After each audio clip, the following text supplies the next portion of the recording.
In my last episode, I had a great conversation with Kaila Sachet about growing through change. She was stepping from solopreneur to agency owner and discovered she was becoming a new mom at the same time. That forced her to rethink everything she thought she knew about leadership. Today, I am drawing from that conversation to talk about what it really means to lead with grace, set boundaries that sustain you, and let go of perfectionism so you can lead more humanely and effectively. Hi, I'm Becky. Welcome to Short Story Long. In this podcast, we discuss ways you can integrate who you are into how you lead. Today, I am offering strategies for building your skills as a leader. Let's break down what's important as you make your own meaningful shifts from me to we. Kaila's story is about redefining what success looks like when life and leadership collide. She built her business with determination and drive, but everything shifted when she became both a founder and a mother. The old definitions of control, time, and success just didn't fit anymore. What had once been about getting it all done turned into learning how to let some things go. Through that change, she discovered that leadership isn't about doing more, it's about leading differently. She learned how to value boundaries, show empathy, and give herself and her team the same grace she used to reserve for her clients.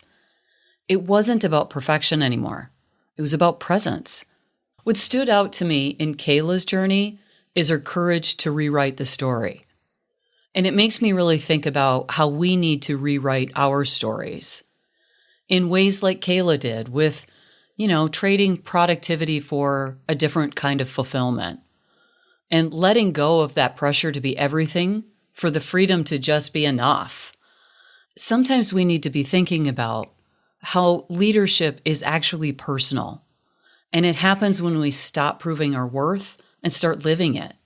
And that can show up in your work, your family, and just within yourself. At the core of Kaila's story, there's this piece where she was taking one leap when she realized she was also going to take another one. And it takes courage to take a single risk, and it sometimes takes some grit and determination to pivot again in the midst of it.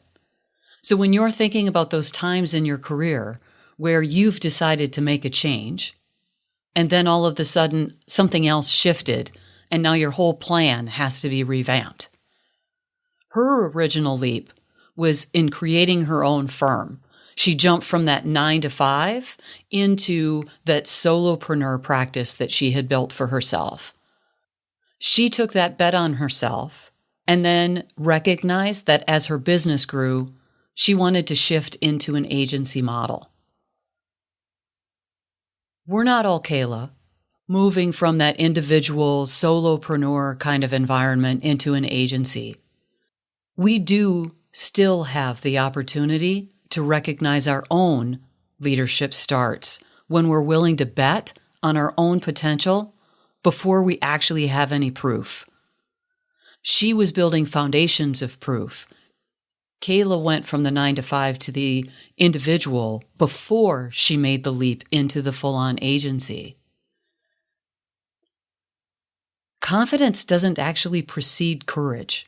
Sometimes what we need to do is build up some sort of momentum in order to keep us moving forward, but really it's that action that we take that gives us the confidence to try another action. So what we're really starting to do is function around this concept of informed instinct or informed intuition. The plan might still be forming, because here's the thing, whatever your plan might have been, when some of the other things start shifting, you have to revise and evolve that plan anyway. When Kaila realized she was going to be a parent, she had to make one of those dramatic shifts. For you, it may be different. The markets might change. Teams might change with someone going on leave or someone exiting the organization. Or in a more positive sense, maybe someone is joining the organization. And how is it that you're going to incorporate that into your leadership style? Because that person will need to find their own path into that team dynamic. You, as the leader, don't control everything. So you cannot trust in that stability. You have to trust in you. And what I'd love to talk about today is how you choose that challenge and how you lean into that challenge within your leadership style.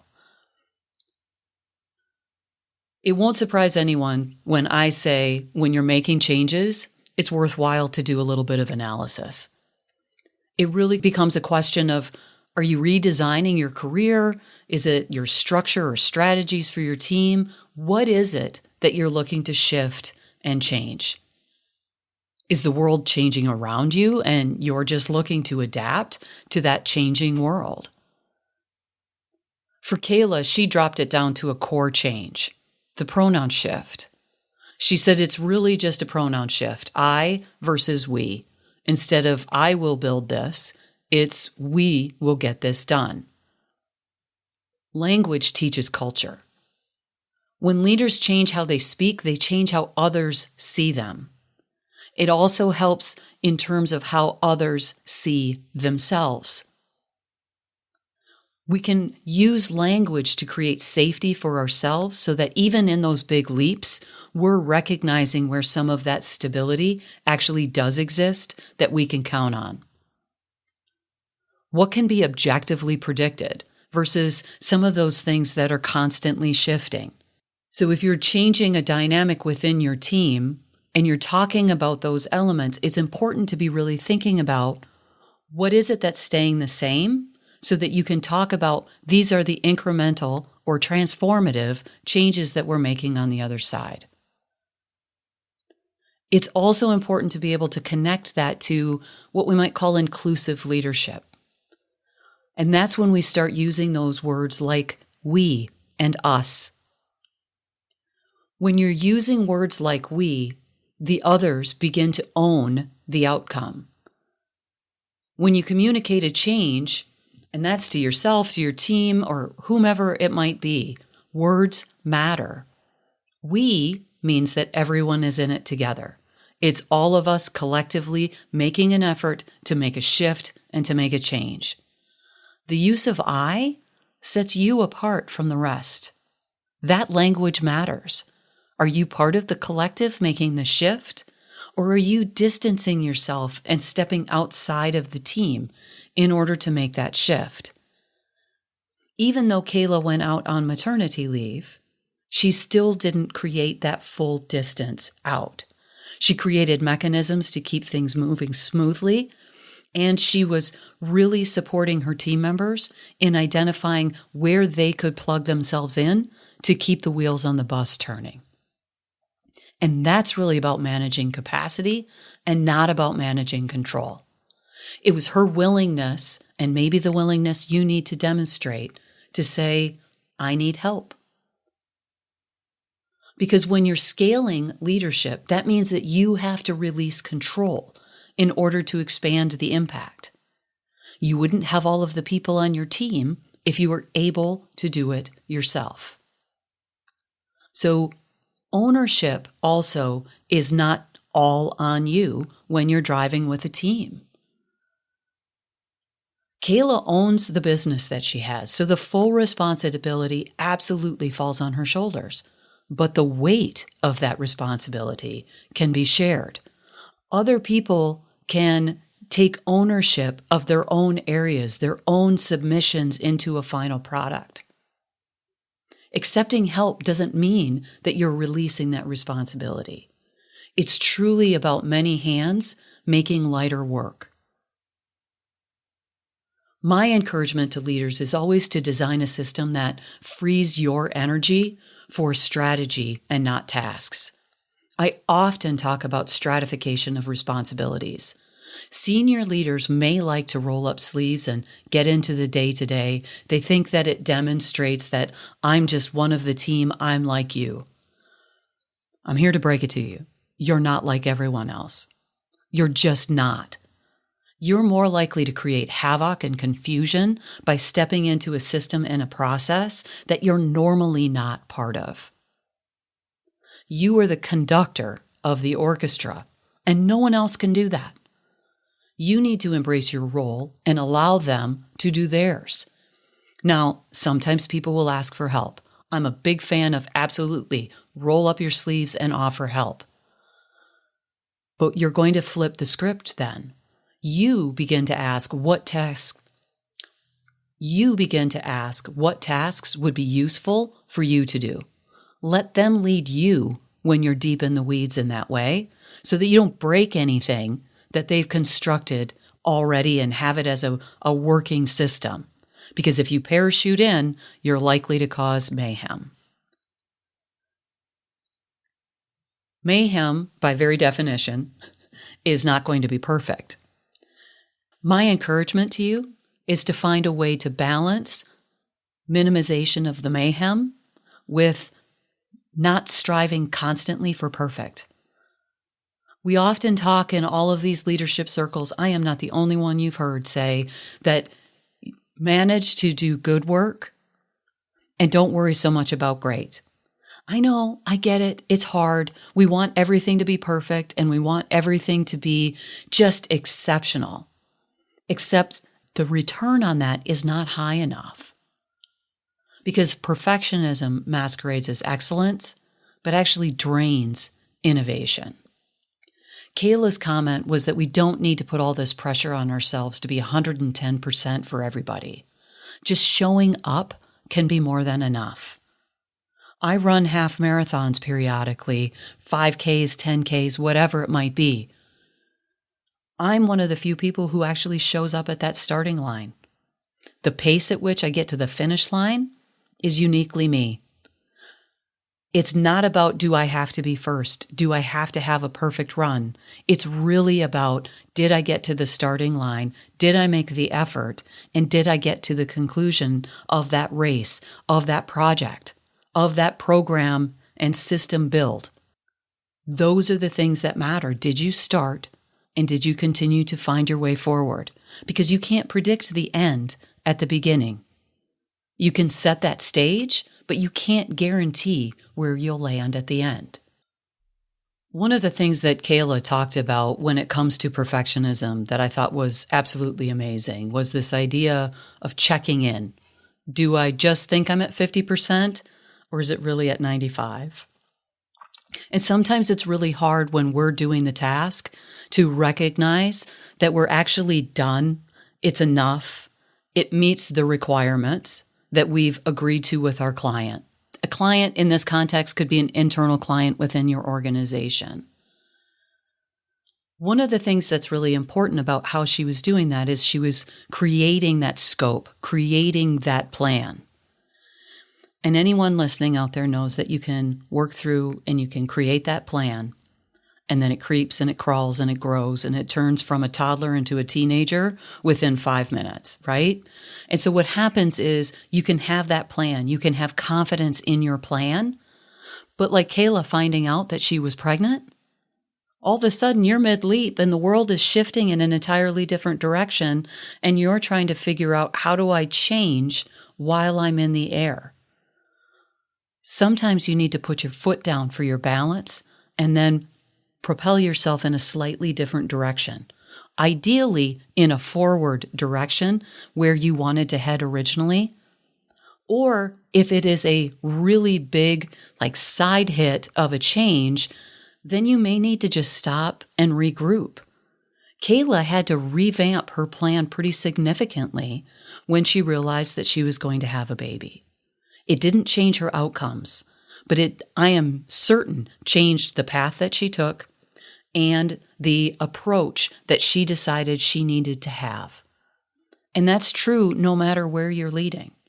When you're looking at a problem and you've come up with a solution, it's not likely to be exactly the design of the solution that you implement in the end. And maintaining that agility is critically important. One of the things that it makes me think about is you have this plan, and then it's an opportunity for you to set what I might call your container. How is it that you manage you? And that container might also expand out to include a larger container, if you will, that includes your team as well. One of the things that Kaila talked about was boundary setting. She talked about doing desk hours and really setting some of those boundaries on her time. And I would just reinforce, boundaries aren't barriers. They're temporary limits. Sometimes they're firm limits, but they aren't barriers. They're the structure that can actually sustain the excellence of what you're producing. When you're over available, then that ability to be that strategic person, to be able to be that conductor for the orchestra gets limited because you can't hear how all of the different horns and woodwinds and brass are coming together in that particular moment. And it could sound pretty clangy if you're not listening to it as a whole.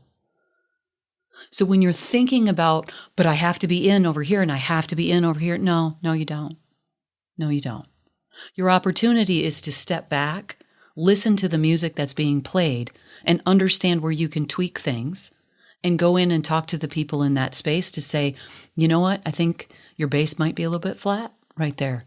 Are they going to be happy to hear that? Yeah, maybe not. But is it important that they know?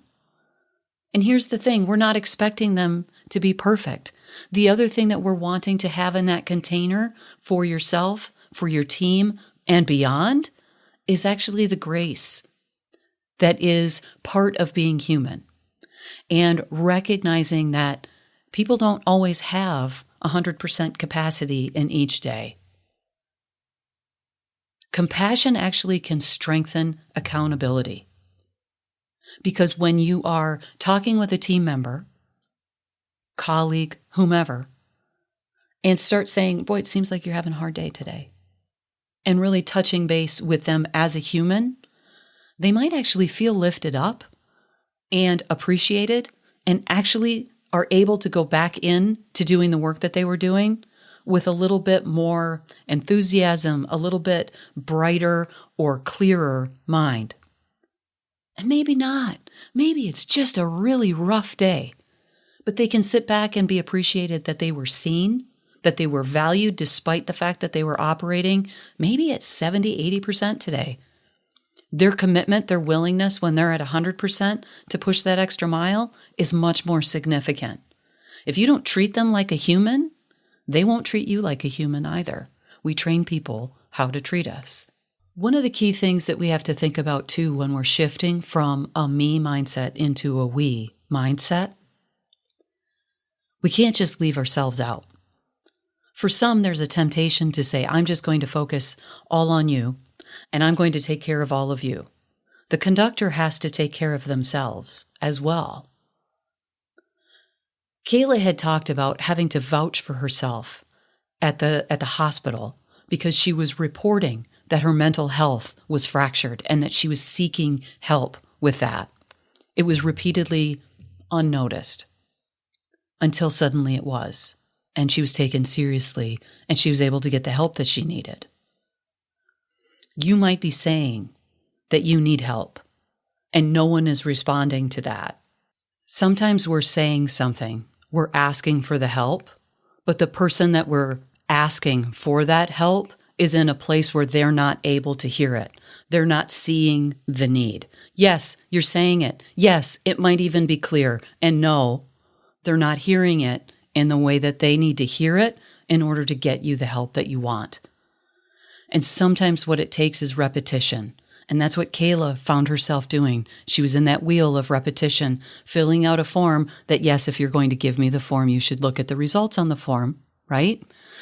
But we see that in the workplace as well. We share information, we put it into reports, we send it up the leadership chain, and it doesn't get looked at. It doesn't get looked at with precision. The board might be looking at one piece of it, but not the whole of it in detail. And so sometimes when we're asking for help, we need to be able to package it in a way that says, right, so this is me asking you right now for help. And sometimes it has to be exactly that clear. One of the things that I would also encourage you to be thinking about is if you have team members coming to you, how are you maintaining that vigilance? How are you tuning into even some of the subtle cues so that you can ask, I'm kind of hearing that you're looking for some help here. What would be helpful to you in order to get from where you are to where you need to go? Because I'm feeling like there's something that you don't have that you want to have there. And you'll notice that I'm not leaning into it as, why is it that you can't get this done, right? It's not a criticism. It's not a judgment of that person. It is really, what is it that they need in order to get from here to there? There may not be a fault or a blame or a cause. It might just be. So we need to be able to pay attention to what our needs are and to advocate for our needs while also tuning in to the advocacy that someone may not do that great a job of doing. It's true. Because it's really hard to advocate for ourselves and it's really hard to ask for help. So listening for those needs can be a really critical thing. There's a lot of pieces that I've talked about here too, and one of the really key things that I really want to drive home is that your vision and your plan will go through a transition. With Kaila, one of the things that she had talked about was that she had a lot of direction, she had a lot of vision for what she actually really wanted to do, and still the unknown kept knocking on the door. And she stepped into one world and ended up in another. Vision isn't certainty. Planning isn't certainty. It's clarity about what matters most when certainty actually disappears. It gives you a direction to go, not a discrete outcome to achieve. You can hold that vision loosely that is anchored in purpose instead of in prediction. You can't predict the future. You can anticipate, but you can't name for certain what it's going to look like. So being able to plan enough to manage some of the movement and some of the ambiguity that comes into that without feeling like you have to control it and force it into what the plan looked like. Instead, that ambiguity shows up and you start to say, is there an opportunity then for us to shift slightly and still achieve the spirit of the goal that we are pursuing? So with this, we have uncertainty, we have directions that we might want to go, and we can give ourselves and the people around us a little bit of grace. And when I think about a skill builder challenge, this is the skill builder challenge if you choose to accept it. And I would call it like a me to we sort of shift. Pay attention to how you talk about your work for 1 week. Think about it in terms of emails, meetings, talking to people in phone calls, if you still do those archaic kinds of things. And then replace one I or me with we and us, where it fits. Then notice how people respond. Do they step in more? Do they offer ideas? Do they feel and demonstrate that they feel like they're part of something bigger? You see, that's how ownership grows. Kaila's story is a reminder that leadership doesn't always follow the plan. It's what we choose to do when the plan falls apart, when growth collides with life, and the only option is to lead differently. She showed us what it looks like to trade grind for grace, to trade control for connection, and to shift from perfection to presence. Remember that leadership isn't a race to do more. It's the daily practice of staying curious, staying kind, and staying grounded in what truly matters. Thanks for listening. If you found this episode helpful, share it with someone who could benefit from it. Until next time, I'm Becky Fraser, reminding you to integrate who you are with how you lead. Okay, bye.